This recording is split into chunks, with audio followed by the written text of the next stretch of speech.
লটারির সঙ্গে কি পাওয়া যাচ্ছে বন্ধুরা এখানে। আর আমি প্রিয়াংশু চলে আসলাম আবার একটা নতুন ভিডিও নিয়ে। তো আজকে আমরা যাচ্ছি সবাই মেলায়। তো এখানে যাচ্ছি, রেখে দেখো মুখের মধ্যে কি ঢুকিয়ে নিয়েছে, তাও বললাম একটু হ্যালো বলে দিতে। তো এখন যাচ্ছি পাহাড়ের মধ্যে দিয়ে।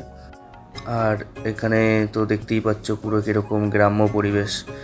এখানে সানসেটটা দেখে তো আমারও মজা লাগলো, তাই ভাবলাম তোমাদের সাথেও একটু শেয়ার করি। আগে তো শুনছিলাম নাকি যে এই জঙ্গল, এখানে তো পুরো জঙ্গল ছিল, এই যে জঙ্গলগুলো, এর মধ্যে নাকি আগে অনেক মানে পশু প্রাণী ছিল। আর এখানে মাঝ রাস্তায় টোটো এসে আমাদেরকে ঠেলতে হচ্ছে, কারণ টোটোতে বেশি চার্জ ছিল না। মেলায় ঢোকার কিছুটা রাস্তা আগেই দেখো কীরকম জাম লেগে গেছে এখানটায়। আর এটা তো কি বাজাতে বাজাতে যাচ্ছে। তো যেরকম সেরকম করে এই জামের মধ্যে দিয়ে কাটিয়ে আমরা একটু ভেতরের দিকে যাওয়ার চেষ্টা করলাম। যা ভিড় এখানে, তো কোনো রকমভাবে এখানে দেখতেই পাচ্ছ তার মধ্যে একটা বাস ঢুকিয়ে দিয়েছে। আমরা কোনো রকম টোটোটাকে একটা জায়গা করলাম। আর এখানে এতটা পরিমাণে ভিড়, যেরকম সেরকম জায়গা খুঁজে মেলার ভেতরে ঢোকার চেষ্টা করলাম।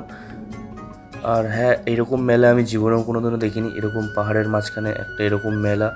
আর এটা পুরোটাই আসামিস মেলা, মানে এখানে সব বড়ো জাতের যারা আছে তারাই আছে। তো মেলায় ঢুকতে ঢুকতে একটা এরকম মন্দির দেখে নিলাম। তো সবাইকে জিজ্ঞাসা করলাম, তারা বললো যে এটা নাকি তো একটা দুর্গা ঠাকুরের মন্দির। এই যে তার ঠাকুরটার নাম হচ্ছে মহামায়া। তো আমিও ঠাকুরটাকে একটু প্রণাম টোনাম করে বাইরে বেরিয়েই দেখছি ভোলেনাথকে পুজো দেওয়া হয়েছে। এখান থেকে বেরোনোর পর এই যে মেলার মধ্যে সব দেখতেই পাচ্ছ। আর এটা দেখো এখানে কি পাওয়া যাচ্ছে লটারি খেলার সঙ্গে সঙ্গে। এটা তো সবে শুরু, এখনও দেখো কিনা হাঁস মুরগি কত কিছু।